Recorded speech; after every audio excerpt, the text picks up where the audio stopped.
जय हिंद साथियों। अगर आप राजस्थान के होंगे तो आपके दिमाग में एक सवाल जरूर आया होगा कि राजस्थान में सरपंच के चुनाव में लॉटरी कैसे निकलती है, कौन कौन सी प्रक्रियाओं से गुजरना पड़ता है और रोटेशन सिस्टम कैसे लागू होता है। तो आज मैं आपको इस वीडियो में समझाने वाला हूं, बताने वाला हूं कि यहां पर सरपंच के चुनाव में यहां पर राजस्थान में कैसे लॉटरी यहां पर निकाली जाती है। और राजस्थान के हमारे जितने भी साथी होंगे, आप इस वीडियो में अपना कीमती राय जानकारी के तौर पर जरूर दीजिएगा। अब देखिए, सरपंच पद की लॉटरी कैसे निकाली जाती है। राजस्थान एससी एसटी ओबीसी आरक्षण कैसे दिया जाता है, यानी राजस्थान में एससी एसटी ओबीसी को आरक्षण कैसे यहां पर दिया जाता है और यहां पर लॉटरी कैसे निकाली जाती है, एक बड़ा सवाल है। और राजस्थान में लॉटरी के तारीखों में क्यों बदलाव हुआ, यह भी मैं आपको बताने वाला हूं। अब यहां पर शुरुआत करते हैं। आप यहां पर देख सकते हो, पहला सबसे बड़ा अपडेट, सरपंच की लॉटरी कब है।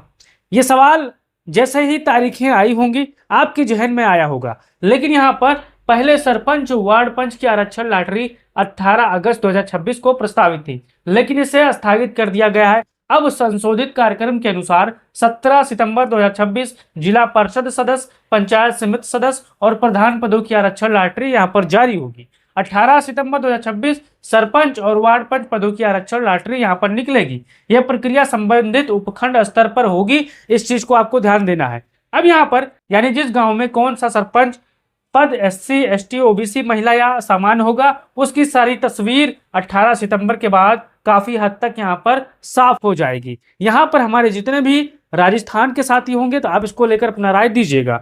अब यहां पर शुरुआत करते हैं। नंबर 1, सरपंच पद की लॉटरी आखिर होती क्या है, ये आप जान लीजिए। हो सकता है आप बहुत से साथियों को ये बात ना पता होगी। तो यहां पर देखिए, ऐसे समझिए, देखिए मान लीजिए किसी ब्लॉक में 100 ग्राम पंचायतें हैं।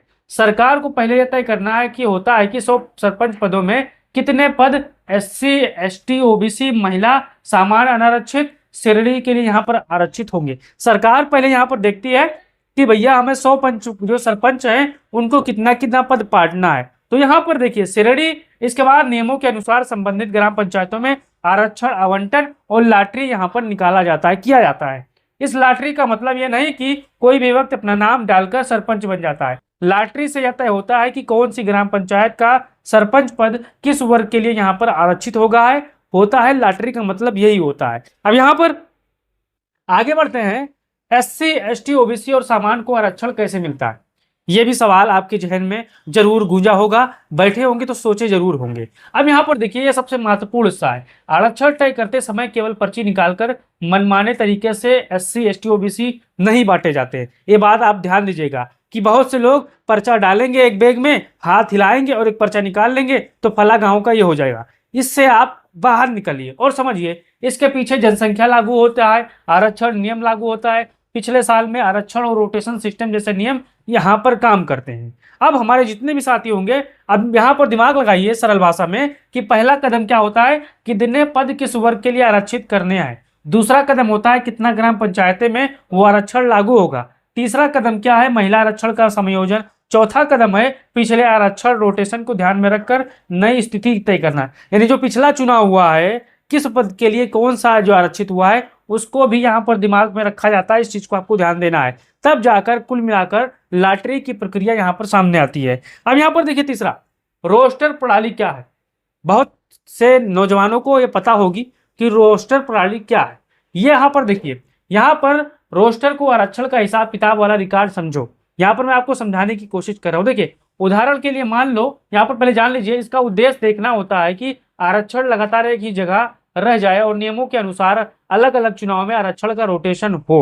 यानी सरकार का मानना है और सिस्टम का मानना है कि अगर किसी गांव में एक सीट बार बार ओबीसी के लिए अगर हो रही है तो उस पर रोस्टर प्रणाली लागू हो जाए, जिसको हम चक्रानुक्रम कहते हैं, बदलते रहने का प्रक्रिया। अब देखिए उदाहरण के लिए मान लो ग्राम पंचायत ये है, एक चुनाव में 80 महिला के लिए यहाँ पर रिजर्व हुआ, दूसरे अगले चक्र में 80 अन्य यहाँ पर लागू श्रेणी होगी, फिर अगले चुनाव चक्र में सामान्य ओबीसी आदि जैसे लागू नियम रोटेशन से निर्धारित यहाँ पर हो गए कि किसको कौन सी सीट देनी है। अब यहाँ पर देखिए, लेकिन ध्यान रहे हर ग्राम पंचायत का अलग अलग आरक्षण केवल उदाहरण से तय नहीं होगा, इस चीज को आपको ध्यान देना है। अब यहाँ पर आगे देखिए, क्या सबसे ज्यादा SC ST आबादी वाले गांव को ही आरक्षण मिलेगा?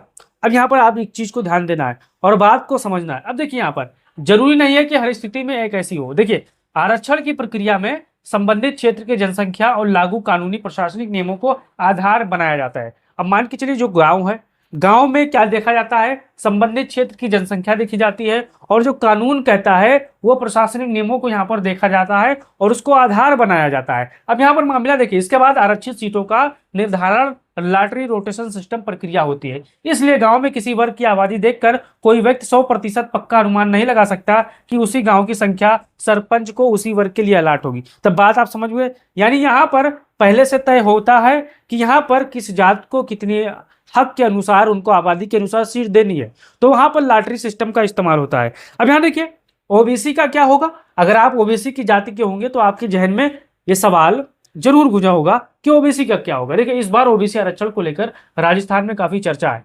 राज्य सरकार ने ओबीसी आरक्षण से संबंधित डेटा और आरक्षण प्रक्रिया को लेकर तैयारी की है। जुलाई में सरकार ने हाईकोर्ट के सामने चुनाव प्रक्रिया को समय सीमा में पूरा करने की योजना बनाई थी। देखिए इसलिए ओबीसी की वास्तविक ग्राम पंचायतवार स्थिति लॉटरी के बाद ही साफ तरीके से यहाँ पर सामने आएगी। अब यहाँ पर आगे देखिए महिला और आरक्षण कैसे समझे।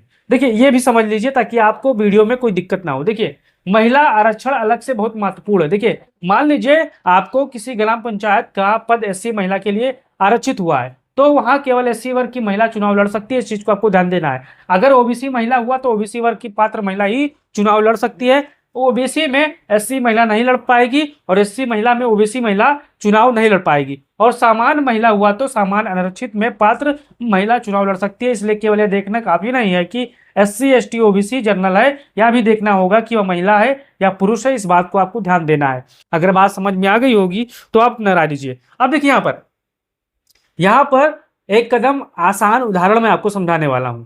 अगर आपको जानकारी अच्छी लगेगी तो चैनल को सब्सक्राइब कर लीजिएगा। अब देखिए मान लो 10 ग्राम पंचायतें हैं। ये देखिए पहला रामपुर है, सीतापुर है, लक्ष्मणपुर है, मोहनपुर है, श्यामपुर, देवपुर, हरपुरा, राजपुर, गोपालपुर और विजयपुर। तो मान लीजिए नियमों के अनुसार 10 सीटों में अलग अलग श्रेणियों का आरक्षण निर्धारित करना है। तो यहाँ पर तब प्रक्रिया तय किया जाएगा किन पंचायतों को। देखिए अब देखिए कुछ पंचायतें यहाँ पर जनसंख्या के आधार पर, रोटेशन सिस्टम के आधार पर SC कुछ पंचायतें होंगी और कुछ पंचायतें जनसंख्या के अनुसार, रोटेशन सिस्टम के अनुसार, चक्रानुक्रम के अनुसार। यहाँ पर ST के लिए यहाँ पर कुछ पंचायतें आरक्षित होगी। OBC की प्रक्रिया ऐसे है, महिला सब में है, चाहे SC हो OBC हो, सब में महिला संबंधित वर्ग को दिया जाता है और यहाँ पर सामान्य भी लागू होता है। यही प्रक्रिया वास्तविक स्तर पर बड़े पैमाने पर प्रशासनिक रिकॉर्ड और नियमों के यहाँ पर रखा जाता है। अब यहाँ पर आगे देखिए लॉटरी कौन निकालेगा। अब ये सवाल आपके जहन और दिमाग में घूम रहा होगा कि लॉटरी हो सकता है मुख्यमंत्री निकालता हो सकता है प्रधानमंत्री निकालता हो सकता है हमारे गांव का DM SP निकालता हो। तो यहाँ पर देखिए सरपंच और वार्ड पंच की लॉटरी उपखंड स्तर पर कराई जाएगी। राज्य सरकार पंचायती राज विभाग ने संबंधित अधिकारी को प्रक्रिया कराने के निर्देश दिए हैं। जिला स्तर पर दूसरी पंचायत राज संस्थानों के पदों की प्रक्रिया और उपखंड स्तर पर पंच सरपंच की प्रक्रिया अलग अलग रखी गई है। अब यहाँ पर आगे देखिए यहाँ पर 17 और 18 सितंबर को क्या होगा। एक बड़ा सवाल है कि 17 और 18 सितंबर 2026 को क्या होगा। तो यहाँ पर मैं आपको बताने की कोशिश कर रहा हूँ कि 17 सितंबर 2026 को इन पदों की आरक्षण लॉटरी निकलेगी। जिला पार्षद सदस्य, पंचायत समिति सदस्य, प्रधान का। 18 सितंबर 2026 को उन पदों की आरक्षण लॉटरी निकलेगी, सरपंच और वार्ड पंच की। तो इसलिए सरपंच पद के दावेदारों के लिए सबसे बड़ी तारीख है 18 सितंबर 2026। तो अगर आप भी इस पद के लिए तैयार हो, चुनाव लड़ रहे हो, तो आप इसको लेकर अपना राय जरूर दो। और यहाँ पर देखिए क्या 18 सितंबर को चुनाव होगा? नहीं, चुनाव नहीं होगा। यहाँ पर लॉटरी वाला प्रक्रिया सामने आएगा। अब आगे देखिए राजस्थान पंचायत चुनाव 2026 का पूरा खेल एक लाइन में आपको समझाने वाला हूं। अब यहाँ पर देखिए लाल घेरे में मैं यहाँ पर एक हाईलाइट किया हूं। तो पहले यहाँ पर देखिए आरक्षण तय होगा, फिर लॉटरी होगी, यानी सितंबर में लॉटरी होगी, सरपंच की सीट श्रेणी सामने आएगी, चुनाव आयोग कार्यक्रम जारी करेगा, नामांकन होगा, जांच वापसी होगी, मतदान होगा और आप अगर चुनाव जीते, मतगणना हुई तो आप सरपंच बन जाओगे। यही प्रक्रिया यहाँ से यहाँ तक शुरू होती है। अगर आपको ये जानकारी कैसी लगी तो आप अपना इसको लेकर अपना राय दीजिए। अगर आप राजस्थान के हो, अगर पहली बार कोई भी चुनाव लड़ने जा रहे हो, तो आपको चैनल को सब्सक्राइब कर लेना है और वीडियो को शेयर कर लेना है। जय हिंद।